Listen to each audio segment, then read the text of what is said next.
Shalom, selamat pagi Bapak Ibu Saudara yang terkasih dalam Tuhan. Kita berjumpa lagi dalam Ark of Worship Morning Devotion pagi hari ini. Saya bersyukur bahwa setiap hari begitu kasih Tuhan, penyertaan Tuhan itu sungguh luar biasa dalam kehidupan saya. Dan saya juga percaya dalam kehidupan Bapak Ibu Saudara. Itu sebabnya mari awali setiap hari yang kita lalui itu kita mau datang kepada Tuhan, kita menghadap Tuhan, dan kita boleh menikmati kebaikan Tuhan dalam hidup kita. Mari kita bersyukur, tundukkan kepalamu dan kita berdoa. Kami bersyukur Tuhan, terima kasih untuk kasih setiamu. Kami rindu pagi hari ini kami datang di hadapanmu untuk kami menerima kebenaran firman-Mu. Firman yang mengubahkan kami, firman yang menguatkan kami, firman yang mengoreksi kami. Sehingga kami menjadi pribadi-pribadi yang menyenangkan hati Tuhan. Kami bersyukur, di dalam nama Tuhan Yesus kami berdoa, amin. Saudara, hari ini kita masih belajar tentang nama-nama Allah. Kenapa kita perlu belajar tentang nama-nama Allah? Karena saya rindu, saya mau mengajak saudara dan juga mengajak diri saya sendiri untuk mengenal siapa Allah yang kita sembah. Ketika kita mengenal pribadinya, kita mengetahui karakternya, saya percaya Bapak, Ibu, Saudara dan saya akan menjadi orang-orang yang semakin mencintai Tuhan. Semakin percaya bahwa Tuhan dengan karakternya yang luar biasa itu akan menyertai kita sehingga hidup kita hidup di dalam anugerahnya. Bukan itu saja saudara. Ketika kita menjadi orang-orang yang mengenal Tuhan, maka orang-orang di sekitar kita akan melihat Tuhan di dalam kehidupan kita. Dan mereka akan meneladani hidup kita karena hidup kita memberkati mereka. Nah, hari ini kita akan belajar tentang Jehovah Gulek. Tuhan penebusku. Kita lihat di dalam Yesaya pasal 60 ayat yang ke-16. Demikian firman Tuhan.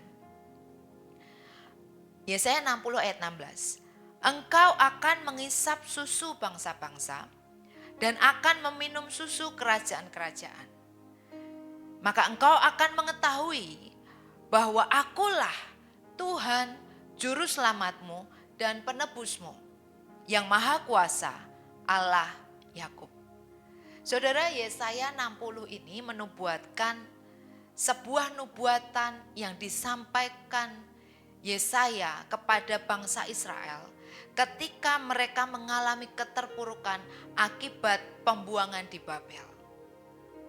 Mereka menjadi budak di Babel, mereka menjadi tawanan di Babel.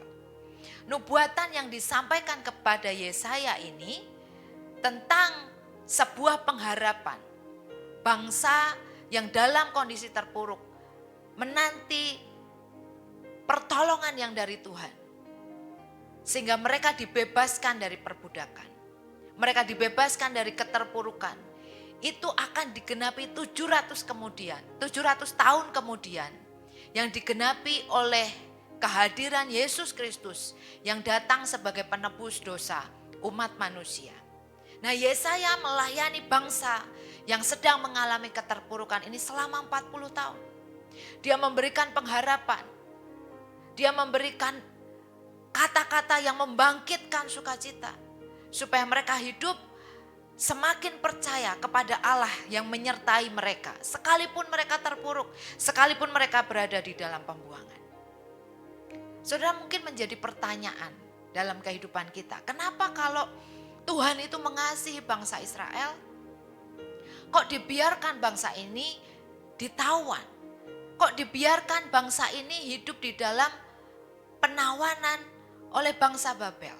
Saudara, bangsa Israel ada di dalam pembuangan karena konsekuensi dari pemberontakan mereka kepada Tuhan. Tuhan mengizinkan mereka ditawan. Tuhan mengizinkan mereka dijajah oleh bangsa lain. Kenapa? Supaya mereka menjadi bangsa yang dikuduskan. Mereka menyadari akan kesalahan mereka, mereka bertobat dan mencari Allah yang hidup. Tapi kabar baiknya saudara, sekalipun Tuhan izinkan itu terjadi, sekalipun bangsa ini menyakiti hatinya Tuhan, Tapi Tuhan tidak pernah meninggalkan umatnya. Allah ingin mengeluarkan mereka dari perbudakan. Allah ingin mengeluarkan mereka dari tawanan dan menuntun mereka kembali ke Yerusalem. Nah, bagaimana caranya Allah mengembalikan derajat bangsa yang dicintainya? Derajat bangsa yang ketika bangsa ini percaya kepada Tuhan, maka bangsa-bangsa lain yang ada di sekitar mereka menjadi gentar. Mereka takut. Takut kepada bangsa ini. Bukan kekuatan bangsa ini, tetapi takut kepada Allah yang menyertai bangsa Israel. Dan ketika mereka diizinkan Tuhan masuk di dalam penawanan karena dosa mereka, maka membuat bangsa-bangsa lain ini merendahkan bangsa Israel. Nah, bagaimana caranya Tuhan membangkitkan lagi derajat bangsa ini? Tuhan melakukan penebusan bagi bangsa Israel. Dalam kitab Yesaya, tadi kita baca bahwa Tuhan disebut juru selamat dan Tuhan juga disebut dengan penebus. Nah, kata penebus ini dalam bahasa Ibrani menggunakan kata Gaal. Gaal ini berarti menebus.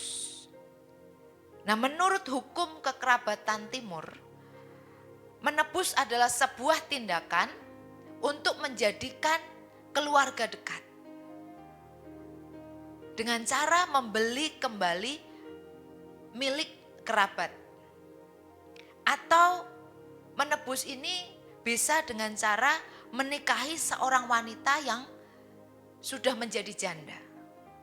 Saudara ingat kisah Ruth yang suaminya mati dan kemudian dia mengikuti Naomi untuk kembali ke Bethlehem. Dia menjadi janda.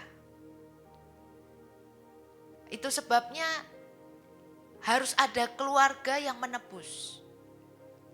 Dan Boaz menyediakan dirinya untuk menebus Ruth. Sehingga dia menjadi wanita yang punya kedudukan, punya posisi, saudara. Dan dari Boaz inilah maka Ruth memiliki anak, memiliki keturunan. Sehingga suami dari Naomi ini tidak putus keturunannya karena anak-anaknya semua sudah mati. Yesus hadir ke dunia melakukan tindakan yang sama, yaitu menebus saudara dan saya supaya hidup kita ini tidak lagi hidup di dalam perbudakan dosa. Kita tidak lagi hidup di dalam hukum dosa. Tetapi karena Yesus datang ke dunia, Dia Jehovah Gulek, Tuhan penebus, menebus kehidupan kita dari budak, dari tawanan dosa, menjadi mempelainya. Ditebus tanpa harus kita membayar. Karena kita tidak mungkin bisa membayarnya, saudara. Terlalu mahal dan kita tidak sanggup untuk membayarnya. Tapi Yesus memberikan penebusan itu kepada kita dengan gratis, dengan free. Tapi apa yang dilakukan tidak murahan karena Dia menyerahkan nyawanya untuk kita. Kita yang seharusnya menjadi budak dosa dan kita masuk di dalam hukuman kekal, tetapi karena Yesus datang menebus dosa kita, maka kita tidak lagi menjadi budak dosa, tetapi kita menjadi mempelai Kristus. Inilah tindakan kasih yang Tuhan kerjakan di dalam kehidupan kita. Dia menebus hidup kita, memberikan dirinya karena cintanya buat kita. Firman Tuhan di dalam Efesus pasal yang pertama ayat 7-8 berkata demikian. Sebab di dalam Dia dan oleh darahnya kita beroleh penebusan, yaitu pengampunan dosa menurut kekayaan kasih karunia-Nya yang dilimpahkannya kepada kita dalam segala hikmat dan pengertian. Saudara, ketika Yesus menebus kita, ketika Yesus menebus saudara dan saya, maka kita akan menjadi mempelainya. Sehingga kita ini harus bercerai dengan dosa-dosa kita. Ketika Yesus menebus kita, maka akan ada perceraian. Perceraian dengan dosa-dosa kita. Kita tidak lagi hidup di dalam dosa. Tetapi kita hidup sebagai mempelai Kristus. Kalau kita sudah diangkat derajatnya dari budak dosa menjadi mempelai Kristus, seharusnya kita hidup sebagai mempelai. Jangan hidup sebagai budak lagi, karena saudara sudah ditebus. Maka hiduplah sebagai mempelai Kristus yang setia. Dan ketika kita hidup sebagai mempelai Kristus yang setia, maka saudara akan hidup di dalam kekayaan kasih karunia-Nya yang dilimpahkan kepada saudara dalam segala hikmat dan pengertian. Kalau saudara menyadari bahwa saudara ini mempelai Kristus, maka saudara akan menyadari bahwa hidup yang saudara jalani, saudara hidup di dalam kasih karunia Tuhan. Dan Tuhan akan memberikan apa yang saudara butuhkan. Saudara tidak lagi menjadi khawatir bahwa Tuhan tidak akan menolong saudara. Tidak ada kekhawatiran saudara. Tidak ada kecemasan. Tidak lagi saudara berkata, aku tidak percaya Tuhan tolong saya. Tidak. Saudara tidak akan mengatakan hal itu. Karena apa? Karena saudara hidup sebagai mempelai Kristus. Saudara tidak lagi hidup di dalam dosa. Karena dosalah maka saudara menjadi orang yang khawatir. Karena dosalah maka saudara menjadi orang yang cemas. Saudara tidak lagi percaya kepada Yesus. Tapi kalau saudara hidup sebagai mempelai dan hidup di dalam kesetiaan, maka saudara hidup di dalam kasih karunia. Mungkin saudara bertanya, kalau saya ini hidup di dalam kasih karunia, saya ini adalah mempelai Kristus. Dan sebagai mempelai saya itu harus membaca firman. Supaya saya semakin mengenal Kristus. Tapi kok di Alkitab banyak cerita yang gak benar. Saudara ketemu dengan cerita Nuh yang mabuk. Saudara ketemu dengan cerita Kain yang membunuh adiknya. Saudara juga membaca tentang wanita yang berzinah. Saudara juga mendapati kisah Yakub yang berbohong.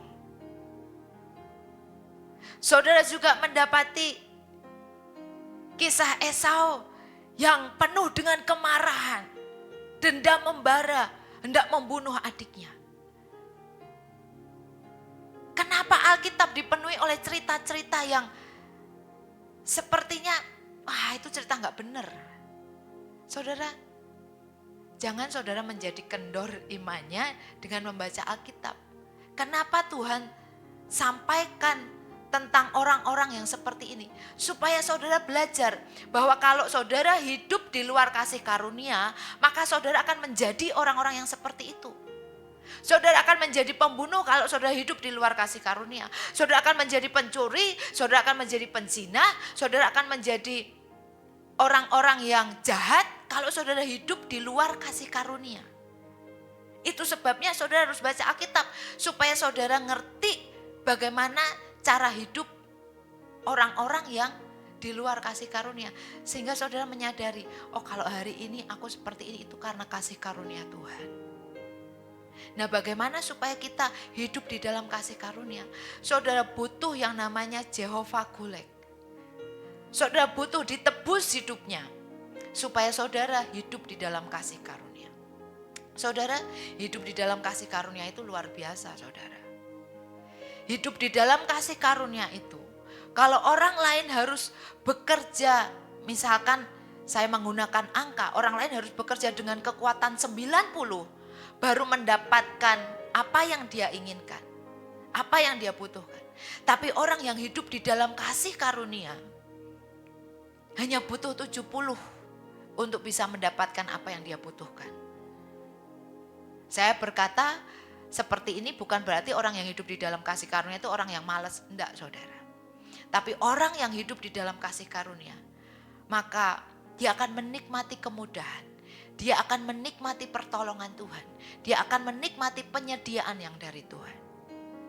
Nah, bagaimana kita hidup di dalam kasih karunia? Kita butuh Jehovah Gulek, Tuhan yang menebus kehidupan kita. Kalau saudara hari ini berkata, aku sudah terima Yesus. Puji Tuhan saudara. Berarti saudara sudah hidup di dalam penebusan Tuhan. Tapi masalahnya yang menjadi pertanyaannya, apakah saudara sudah hidup seperti mempelai Kristus? Nah, bagaimana caranya saudara hidup seperti mempelai Kristus? Baca Alkitab. Jangan malas, karena disitulah saudara akan menikmati teladan-teladan kehidupan. Termasuk bahkan orang-orang brengsek yang ditulis di Alkitab. Itu supaya kita belajar bahwa di luar kasih karunia, saudara akan menjadi seperti itu. Jadi mari bersyukur atas penebusan Tuhan di dalam kehidupan kita. Dan jangan sia-siakan penebusan itu. Mari hidup sebagai mempelai Kristus. Cara hidup mempelai Kristus yang meneladani Kristus yang sudah menebus kita. Supaya kita hidup di dalam kasih karunia Tuhan. Amin. Saudara rindu hidup di dalam kasih karunia Tuhan. Mari biar kiranya karya penebusan Kristus di dalam kehidupan kita tidak menjadi sia-sia. Dengan cara kita hidup sebagai mempelai Kristus. Amin. Tundukkan kepalamu, mari kita berdoa. Kami bersyukur Tuhan, terima kasih bahwa Engkau adalah penebus kami yang hidup. Dengan darah-Mu, Engkau sudah menebus kami. Dan di dalam-Mu, kami hidup di dalam kasih anugerah Tuhan. Kami berdoa Tuhan, biar kiranya Engkau juga memberkati bangsa kami. Bukan diri kami saja yang ditebus, tetapi Engkau juga menebus bangsa kami, sehingga bangsa kami hidup di dalam kasih karunia Tuhan. Engkau memberkati teman-teman yang bergabung dalam Ark of Worship Morning Devotion pagi hari ini. Siapapun mereka yang hari ini bersama-sama menikmati firman Tuhan. Ajari kami Tuhan, supaya kami terus hidup di dalam kasih karunia dengan cara hidup sebagai mempelai Kristus. Kau memberkati jemaat-Mu, mereka yang bekerja di kantor, mereka yang bekerja dari rumah, mereka yang bekerja di resto, di salon, di rumah sakit, di sekolah, dimanapun mereka berada. Mereka yang sedang berjuang untuk mencukupi kebutuhan sehari-hari mereka. Mereka yang sedang berjuang untuk usaha yang baru. Tuhan, Kau memberkati di dalam nama Tuhan Yesus. Tuhan sediakan berkat-berkat, Tuhan kirimkan berkat-berkat dalam kehidupan mereka. Tuhan kirimkan pembeli, Tuhan kirimkan klien. Sehingga lewat apa yang mereka kerjakan, Tuhan memberkati. Kau memberkati jemaat-Mu yang mengalami kelemahan tubuh. Untuk Pak Pasaribu, Pak Jamaludin, untuk Om Marut, untuk Oma Esther, terus Tuhan. Tangan murah-Mu menyertai mereka. Mereka menjadi orang-orang yang kuat, yang disertai oleh Tuhan. Dengan tubuh yang kuat mereka boleh mempermuliakan nama Tuhan. Kau juga memberkati Bu Hani. Tuhan, Kau yang sertai, Kau yang berkati. Dalam kelemahan tubuh tetap mereka boleh melakukan aktivitas dan meninggikan nama Tuhan. Kau memberkati prayer tree malam hari ini Tuhan. Biar kiranya lewat doa puasa yang kami kerjakan. Kami merendahkan hati. Kami merendahkan diri kami. Untuk kami terima lawatan Tuhan di gereja Ark of Worship. Kau memberkati teman-teman yang berpuasa, sehingga ketika nanti jam 7 malam kami merendahkan hati untuk kami berdoa di hadapan Tuhan. Sungguh Tuhan disukakan dan Tuhan berkenan atas setiap doa-doa yang kami naikkan. Terima kasih Tuhan, kami mau menyerahkan hari ini ke dalam tangan-Mu. Aktivitas hari ini diberkati oleh Tuhan. Saudara yang terkasih dalam Tuhan, arahkan hatimu, pandanglah kepada Tuhan dan terimalah berkat-Nya. Tuhan memberkati engkau dan melindungi engkau. Tuhan menyinari engkau dengan wajah-Nya dan memberi engkau kasih karunia. Tuhan menghadapkan wajah-Nya kepadamu dan memberi engkau damai sejahtera. Kau diangkat naik dan bukan turun, jadi kepala dan bukan jadi ekor. Apapun yang dikerjakan oleh tanganmu Tuhan buat berhasil. Dan penyertaan-Nya kekal sempurna mulai saat ini sampai Maranatha Tuhan kita Yesus Kristus datang yang kedua kalinya. Amin. Terima kasih sudah bergabung dalam Ako Worship Morning Devotion pagi hari ini. Selamat menikmati hari ini. Mari hidup sebagai mempelai Kristus. Ketika kita hidup di dalam karakter yang diperkenan oleh Tuhan, saudara sedang hidup di dalam kasih anugerah. Karena Yesus penebus kita menyertai kita. Selamat beraktivitas. You are blessed.